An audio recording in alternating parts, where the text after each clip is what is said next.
Hello friends, welcome to Ken studies. आज हम लोग देखेंगे कि फिजिकल ज्योग्राफी का सेकेंड लेक्चर यानी कि ओरिजिन ऑफ अर्थ। तो माई सेल्फ विद्यानंद सिंह। आज हम चालू करते हैं ओरिजिन ऑफ अर्थ, जो कि एनसीईआरटी का फर्स्ट चैप्टर है। तो इसमें हम लोग देखेंगे कि अर्थ का ओरिजिन और इवोल्यूशन यानी कि अर्थ की उत्पत्ति कैसे हुई। तो पहले जो है सो हम लोग पहले के जो पुराने थ्योरीज हैं जो कि डेवलप हुए थे वेरियस फिलोसफर्स के थ्रू, जो उन्होंने दिया था उसको देखते हैं। तो पहला जो थीसिस है वो नेबुलर हाइपोथेसिस है। इसको दिया था जर्मन फिलोसफर इमैनुअल कांट ने, और इसे फिर रिफॉर्म किया था, रिवाइज किया था मैथमेटिशियन लैपलास ने 1976 में। इस थ्योरी में क्या कहते हैं कि जो हमारे प्लैनेट्स हैं वो बने हैं क्लाउड मटेरियल से, जो कि यूथफुल सन के साथ एसोसिएटेड थे और स्लोली उसके कारण उसके अराउंड मूव कर रहे थे ग्रेविटेशनल पुल के कारण। तो ये हमारा जो है सो यूथफुल सन का जो सेंट्रल कोर मटेरियल है, और इसके आसपास जो है सो हमारा जो भी मटेरियल है, क्लाउड मटेरियल, गैसेस वगैरह, डस्ट पार्टिकल्स वगैरह, ये रोटेट कर रहे थे। रोटेट करते करते क्या हुआ कि इसमें सेग्रीगेशन चालू हुआ। ये आप यहाँ पे देख सकते हैं, ये फर्स्ट स्टेज है, ये सेकंड स्टेज है। थर्ड स्टेज में उसमें और भी ज़्यादा एक्यूमुलेशन चालू हुआ अराउंड द रोटेटिंग पाथ, और धीरे धीरे उसमें एक्रीशन चालू हुआ। एक्रीशन का मतलब क्या होता है कि एक साथ सब मटेरियल जो है, डस्ट पार्टिकल्स और गैसेस वगैरह जुड़ने लगे। और मेजर जो एक्यूमुलेशन था वो सन के कोर में हुआ। यहाँ पे आप देख सकते हैं सन का फॉर्मेशन है, और बाद में फाइनल स्टेज में जो है सो हमारा फिफ्थ स्टेज में प्लैनेट्स का फॉर्मेशन हुआ। ये आप यहाँ पे देख सकते हैं। तो ये थीसिस दी थी इमैनुअल कांट ने, जिसे कहते हैं नेबुलर हाइपोथेसिस। नेक्स्ट जो हाइपोथेसिस है वो बाइनरी स्टार हाइपोथेसिस है। इसे कैम्बरलिन और मोल्टन ने दिया था 1900 में, और इसी को सपोर्ट करते हैं सर जेन जिफ और सर हैरोल्ड जेफरी ने। सर जेम्स जीन्स और हैरोल्ड जेफरी ने इस थियोरी को सपोर्ट किया है। और इस थियोरी में क्या है कि जब सन जो है बहुत बड़ा साइज में था, तो उसके पास से एक जो है लार्ज बॉडी मैटर स्टार जो है पास किया, और उसके कारण एक सिगार शेप डेवलप हुआ सन के बॉडी के निकले हुए मैटर से, because of gravitational pull of this star. तो ये स्टार जब सन के थ्रू पास कर रहा था उसके नज़दीक से, तो वहाँ पे एक लार्ज सिगार बॉडी टाइप बन गया, शेप बन गया, और धीरे धीरे ये फिर उसी के अराउंड, सन के अराउंड रोटेट करने लगा, क्योंकि सन का जो साइज था वो बहुत बड़ा था। तो ग्रेविटेशनल पुल इसका बड़ा था स्टार के कंपैरिजन में, तो स्टार तो आगे बढ़ गया अपने पाथ पे, लेकिन ये जो सिगार शेप मैटर निकला सन के बॉडी से, ये धीरे धीरे रोटेट करते रहा और सेग्रीगेट होने लगा आपस में, और सेग्रीगेट होते होते ये डिफरेंट प्लैनेट मटेरियल में तब्दील हो गया। तो यहाँ पे देख लीजिए आप, वंडरिंग स्टार अप्रोच है। इसमें ये जो वंडरिंग स्टार है इसके नज़दीक से पार हुआ, सिगार शेप एक्सटेंशन बना ये, और ये जो एक्सटेंशन है धीरे धीरे इसके अराउंड रोटेट करते करते स्लोली कंडेंस होके बन गया प्लैनेट के रूप में। ये इसके राउंड रोटेट कर रहा था, और वही रोटेटिंग पाथ में ये डिफरेंट प्लैनेट्स बन गए।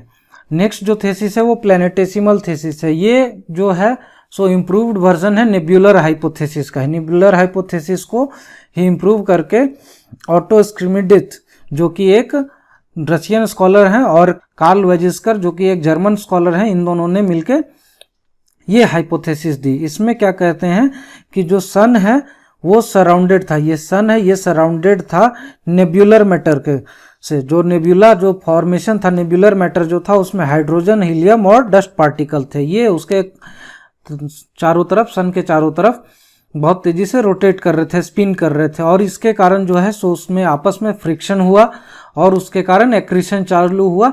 तो सेकंड फेज में जो है सो इसमें पार्टिकल्स जो है डिस्क फॉर्म में बन गए, क्लाउड के फॉर्म में, और ये जो पार्टिकल्स हैं क्लम्प्स में, लम्पसेस में और प्लैनेटेसिमल्स में डेवलप होने लगे। और जब ये प्लैनेटेसिमल्स डेवलप हो गए तो इसके बीच में आपस में कोलिजन और होने लगा, और ये कोलिजन और फ्रिक्शन के कारण इसमें हीट डेवलप हुआ, और जिसके कारण ये आपस में एक्रीट हो गए, एक साथ जुड़ गए, और ये फाइनली जो है सो प्लैनेट के रूप में डेवलप हो गए। ये प्लैनेटेसिमल थ्योरी था। अब देखते हैं मॉडर्न थ्योरी जो है प्लैनेट्स के डेवलपमेंट की या यूनिवर्स के डेवलपमेंट की क्या कहती है। तो ओरिजिन ऑफ यूनिवर्स जो है मॉडर्न थ्योरी वो है बिग बैंग थ्योरी, जिसे कि एडविन हबल ने दिया था।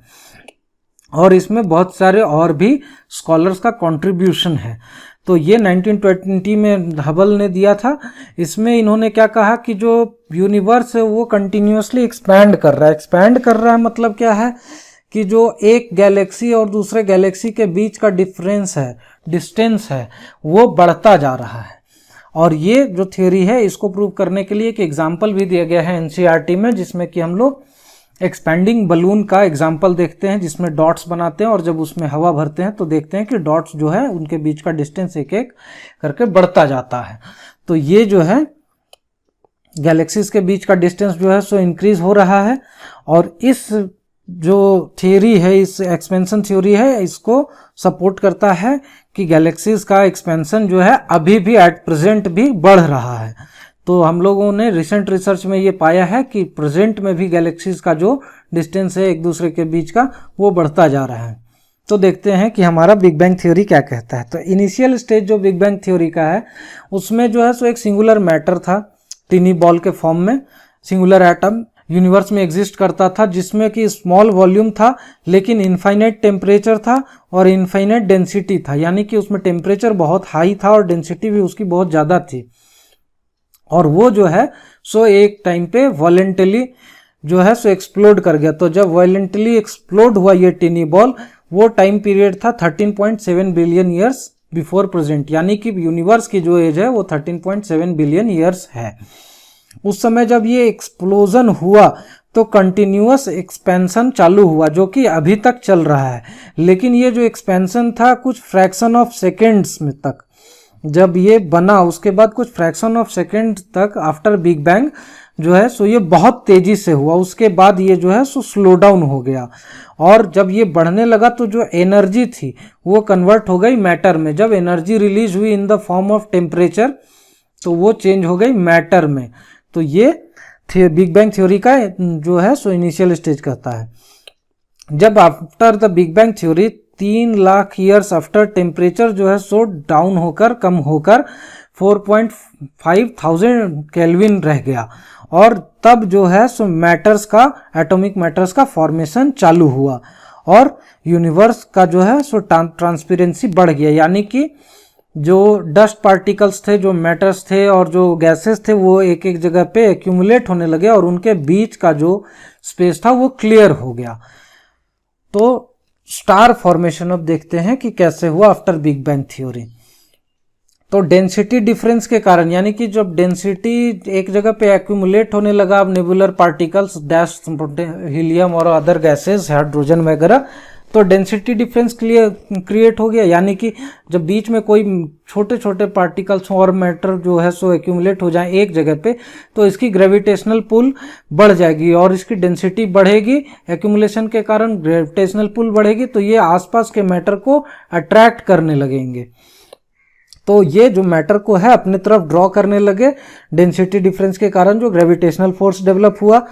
तो ये जो है सो बेस बनाया गैलेक्सीज के फॉर्मेशन का। ये जो डेंसर मैटर्स थे बीच में सेंटर में, ये स्टार्स के रूप में डेवलप होने लगे। स्टार्स जैसे कि हमारा एक सन है सेंटर में गैलेक्सी के, मिल्की वे के, और जो गैलेक्सीज हैं वो बहुत ज़्यादा डिस्टेंस पे जो है सो फॉर्म होते हैं, यानी कि एक गैलेक्सी यहाँ पे और एक गैलेक्सी यहाँ पे, तो इनके बीच का डिफरेंस बहुत ज़्यादा रहता है, डिस्टेंस बहुत ज़्यादा रहता है। तो इसे मेज़र करने के लिए हम लोग किलोमीटर या ये जो नॉर्मल जो यूनिट्स हैं डिस्टेंस मेज़र करने के, इसमें नहीं मेज़र कर सकते हैं।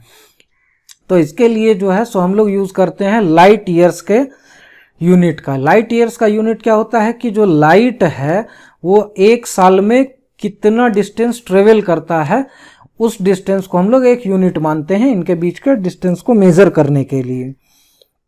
तो गैलेक्सीज जब जो है सो फॉर्मेशन चालू हुआ तो उसमें एक्यूमुलेशन चालू हुआ हाइड्रोजन गैसेस का सेंटर में, और ये बहुत ही लार्ज क्लाउड थे जिसको कि हम लोग नेब्यूला कहते हैं।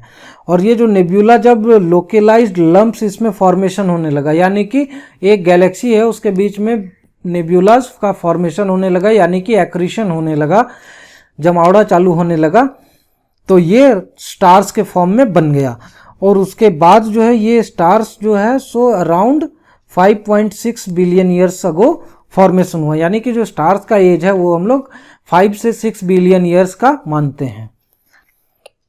तो उसके बाद देखते हैं कि प्लैनेट्स का फॉर्मेशन कैसे हुआ। तो प्लैनेट्स का जो फॉर्मेशन है वो 3 स्टेजेस में हुआ। फर्स्ट स्टेज में क्या हुआ कि ग्रेविटेशनल पुल जो है विद इन द लंप्स, जो लंप्स हमारे फॉर्म हुए थे उसके बीच का जो ग्रेविटेशनल पुल है वो अट्रैक्ट करने लगा क्लाउड्स को, गैसियस क्लाउड्स को उसके कोर की तरफ, जिसके कारण कि बहुत बड़े ह्यूज रोटेटिंग डिस्क्स गैस के और डस्ट के फॉर्म हो गए और ये जो है कोर के अराउंड रोटेट करने लगे। ये यानी कि एक जो नेब्यूला है इसके चारों तरफ जो गैस और डस्ट पार्टिकल्स का जो रोटेटिंग डिस्क बन गया, जो कि हमने नेब्यूलर हाइपोथेसिस में और प्लैनेटेसिमल थ्योरी में पीछे देखा है। तो ये जब रोटेट कर रहे थे तो उसके कारण ये रोटेट होते होते कंडेंस भी होने लगे, जो एनर्जी रिलीज हुई टेम्परेचर के फॉर्म में, और ये जो मैटर है कोर के अराउंड डेवलप होने लगे राउंडेड ऑब्जेक्ट्स में, जो डस्ट पार्टिकल्स और जो नेबुलर क्लाउड थे, तो ये डेवलप होने लगे राउंडेड ऑब्जेक्ट्स में। और ये जो स्मॉल राउंडेड ऑब्जेक्ट्स थे ये कोहेशन यानी कि एक दूसरे से जब टकराते हैं तो कुछ हीट और फ्रिक्शन के कारण जो मैटर है एक दूसरे से चिपक जाते हैं, इसको कहते हैं कोहेशन। तो कोहेशन के कारण प्लैनेटेसिमल्स डेवलप हुए और ये जो प्लैनेटेसिमल्स डेवलप हुए ये एक साथ फिर कोलाइड करके, जैसा कि हमने नेबुलर हाइपोथेसिस में देखा, स्टिक होने लगे कोलिजन ग्रेविटेशनल अट्रैक्शन के कारण, और ये जो है सो लार्जर मैटर्स में कन्वर्ट हो गए जिसको कि प्लैनेट का रूप में मिला। और ये जो प्लैनेट्स हैं एक्रीट होकर फ्यूअर लार्जर बॉडीज यानी कि कुछ गिनती के ही लार्जर बॉडीज में कन्वर्ट हो गए, जैसा कि हम लोग अपने सोलर सिस्टम में देखते हैं। अब जो हमारा सोलर सिस्टम है उसको देख लेते हैं कि क्या है। तो हमारा जो सोलर सिस्टम है वो around 5 to 5.6 billion years ago form हुआ है, जिसको में कि हमारे जो प्लैनेट्स हैं वो डेवलप हुए 4.6 बिलियन ईयर्स अगो। जैसे कि हम लोग जानते हैं कि अर्थ की जो एज हम लोग कंसीडर करते हैं वो 4.6 बिलियन ईयर्स का ही कंसीडर करते हैं। तो हमारा जो सोलर सिस्टम है उसमें 8 प्लैनेट्स हैं और 63 मून्स हैं। 2006 अगस्त के पहले जो है सो हम लोग प्लूटो को भी कंसीडर करते थे कि वो प्लैनेट है, बट जो हमारा ज्योग्राफिकल कांग्रेस हुआ 2006 में जो सबमिट हुआ उसमें हम लोगों ने प्लूटो को हटा दिया। पहले उसके 9 प्लैनेट्स कंसीडर करते थे हम लोग सोलर सिस्टम में, बट आफ्टर 2006 8 प्लैनेट्स ही रह गए हैं और हमने प्लूटो को एक सेलेस्टियल बॉडी मान लिया है। अब देखते हैं कि जो हमारे 8 प्लैनेट्स हैं उसकी क्लासिफिकेशन क्या है। तो हमारे जो 8 प्लैनेट्स हैं उसमें से 4 मरकरी, वीनस, अर्थ और मार्स, इसे हम कहते हैं इनर प्लैनेट्स। ये इसे इनर प्लैनेट्स इसलिए कहते हैं क्योंकि ये जो हमारा एस्टेरॉयड बेल्ट है उसके अंदर है, सन की तरफ है, तो यहाँ पे इन्हें हम इनर प्लैनेट्स कहते हैं या फिर टेरेस्ट्रियल प्लैनेट्स भी कहते हैं। तो इसे हम टेरेस्ट्रियल प्लैनेट्स भी कहते हैं। और क्यों कहते हैं टेरेस्ट्रियल प्लैनेट्स? क्योंकि ये जो है वो अर्थ लाइक स्ट्रक्चर में है, अर्थ लाइक स्ट्रक्चर में है यानी कि हैवी मटेरियल से बने हुए हैं और इसमें जो है एटमॉस्फेरिक गैसेस की जो कंपोजिशन है वो कम है। और जो बाकी के जो 4 प्लैनेट्स हैं आउटर प्लैनेट्स कहते हैं उन्हें, और उन्हें आउटर प्लैनेट्स इसलिए कहते हैं क्योंकि वो जो है एस्टेरॉयड बेल्ट के बाहर की तरफ है और कुपलर बेल्ट के अंदर है, मतलब अवे फ्रॉम द सन है। तो इन्हें हम आउटर प्लैनेट्स कहते हैं या फिर इन्हें हम जोवियन प्लैनेट्स और जाइंट गैस प्लैनेट्स भी कहते हैं। इसे जाइंट गैस प्लैनेट्स इसलिए कहते हैं क्योंकि ये जुपिटर लाइक स्ट्रक्चर में है, तो इसलिए हम इसे जोवियन प्लैनेट्स भी कहते हैं। तो जोवियन प्लैनेट्स जो हैं वो लार्जर हैं टेरेस्ट्रियल प्लैनेट्स के कारण, और उनमें थिक एटमॉस्फेयर है जो कि मेनली बना हुआ है हाइड्रोजन और हीलियम से। और ये जो सारे प्लैनेट्स हैं वो एक ही टाइम पे बने हैं 4.6 बिलियन ईयर्स अगो। तो इनकी सबकी एज लगभग सेम ही है क्योंकि ये रोटेटिंग बॉडी से अराउंड जो सन के नेब्यूला के जो चारों तरफ जो रोटेटिंग डिस्क था उसके एक्यूमुलेशन के कारण लगभग सेम टाइम पीरियड पे ही फॉर्म हुए हैं। तो ये हमारा सोलर सिस्टम का स्ट्रक्चर है। यहाँ पे आप देख सकते हैं कि ये हमारा सन है, ये इनर प्लैनेट्स या फिर टेरेस्ट्रियल प्लैनेट्स हैं, ये एस्टेरॉयड बेल्ट है, ये जो है सो हमारे जोवियन प्लैनेट्स या आउटर प्लैनेट्स हैं, ये कुपिलर बेल्ट है। यहाँ पे प्लूटो है जो कि एक सेलेस्टियल बॉडी है जिसे कि 2006 में हम लोगों ने प्लैनेट कंसीडर करना बंद कर दिया है। अब देखते हैं कि जो हमारा सोलर सिस्टम है उसके कुछ फैक्टर्स देख लेते हैं, फैक्ट्स देख लेते हैं। तो जो फैक्टर्स रिस्पॉन्सिबल हैं डिफरेंसेस के टेरेस्ट्रियल प्लैनेट और जोवियन प्लैनेट्स के बीच के, वो क्या क्या फैक्टर्स हैं। तो जो टेरेस्ट्रियल प्लैनेट्स हैं वो क्लोज विसिनिटी में है, सन के नज़दीक हैं, जिसके कारण कि जो वार्म गैसेस जो हैं वो कंडेंस होके पार्टिकल्स में जो बने सो बने, और जो पार्टिकल में नहीं बने वो सोलर विंड के कारण, इंटेंस हीट के कारण, सन के नज़दीक होने के कारण वो वाइप आउट हो गए। जबकि जो जोवियन प्लैनेट्स के जो गैसेस थे वो जो हैं सो गैसेस फॉर्म में ही रह गए, क्योंकि वहाँ तक सोलर विंड की इंटेंसिटी उतनी ज़्यादा नहीं है। तो ये जो है सो हमारा डिफरेंशिएशन है टेरेस्ट्रियल प्लैनेट और जोवियन प्लैनेट्स के बीच का। और दूसरी चीज़ क्या है कि टेरेस्ट्रियल प्लैनेट्स जो हैं स्मॉलर हैं, तो उनकी ग्रेविटी जो थी सो ग्रेविटेशनल पुल जो थी सो कम थी, जिसके कारण कि वो जो अपना एटमॉस्फेयर है उसको अपने अराउंड स्टिक नहीं कर पाए, अपने पास नहीं रख पाए, और वो जो गैसेस हैं वो स्केप कर गए। जबकि जो जोवियन प्लैनेट्स हैं उनकी साइज बहुत बड़ी है, जिसके कारण कि उनका जो एटमॉस्फेयर है उनके पास ही स्टिक करके रहा, उनके अराउंड ही एक्यूमुलेटेड रहा। अब देखते हैं कि जो हमारा मून है उसका फॉर्मेशन कैसे हुआ। तो मून जो है हमारा ओनली नेचुरल सैटेलाइट है अर्थ का, लेकिन इसके उत्पत्ति के डिफरेंट थियरीज हैं। जो एक थियरी दी है सर जॉर्ज डार्विन ने 1838 में, उसमें उन्होंने कहा कि जो पहले जो मून है वो अर्थ और मून एक ही बॉडी था जो कि सन के अराउंड रोटेट कर रहा था। बाद में सेंट्रीफ्यूगल फोर्स के कारण, जैसे ये रोटेट कर रहा है तो बाहर की तरफ फोर्स लगेगा, तो सेंट्रीफ्यूगल फोर्स के कारण ये एक डबल डम्बल शेप में बन गया, दो लंप्स क्रिएट हुए और बीच का पार्ट जो है सो थिन हो गया, और ये धीरे धीरे रोटेट करते करते टूट गया। तो जो आउटर वाला स्मॉलर पार्ट था अवे फ्रॉम द सन वो मून में डेवलप हो गया, और जो बिगर पार्ट था वो अर्थ में डेवलप हो गया। और अर्थ की ग्रेविटेशनल पुल के कारण जो अर्थ की ऑर्बिट से है मून एस्केप नहीं कर पाया और वो अर्थ के अराउंड ही रोटेट करता रह गया। तो ये जो थियोरी थी सर जॉर्ज डार्विन ने दी, और इनका कहना है कि जो पैसिफिक ओशियन का जो डिप्रेशन है एट प्रेजेंट, वहीं से जो है मून का मटेरियल टूटकर निकला था। लेकिन इस थियोरी को जो है सो मॉडर्न थ्योरी नहीं मानती। मॉडर्न थ्योरी का कहना है कि वो एक जाइंट इम्पैक्ट या बिग स्प्लैट के कारण मून जो है सैटेलाइट के तौर पे डेवलप हुआ। ये बिग स्प्लैट या जाइंट इम्पैक्ट क्या है कि around 1 to 3 times larger than Mars एक बॉडी जो है सो टकराई अर्थ से। तो अर्थ से जब उसका इंटरेक्शन हुआ, जब कोलिजन हुआ अर्थ से, ये 1 to 3 times larger body Mars के साइज का, तो मैटर जो है मटेरियल जो अर्थ से टूट कर निकला और वो बना मून। और ये जो इंटरेक्शन है 4.4 बिलियन ईयर्स अगो हुआ अर्थ के साथ। तो ये बिग ब्लास्ट या जो लार्ज ब्लास्ट टूटेड मटेरियल है वो है मून। तो ये जो है मॉडर्न थ्योरी कहती है। तो यहाँ पे हम लोगों का जो है सो सोलर सिस्टम का और उसके ओरिजिन ऑफ अर्थ का और जो मून का है और स्टार्स का, ये हम लोगों ने ख़त्म किया। My self Vidyanand Singh signing off. Thank you for watching the video. और आप लोगों को कोई भी कन्फ्यूज़न हो तो आप व्हाट्सअप कर सकते हैं इस नंबर पे, कॉल भी कर सकते हैं इस नंबर पे, और ज्योग्राफी से रिलेटेड कोई भी स्पेसिफिक क्वेश्चन हो तो डायरेक्टली मुझसे कांटेक्ट करने के लिए आप इस नंबर पे व्हाट्सअप या कॉल कर सकते हैं between 9 AM to 6 PM। Thank you very much.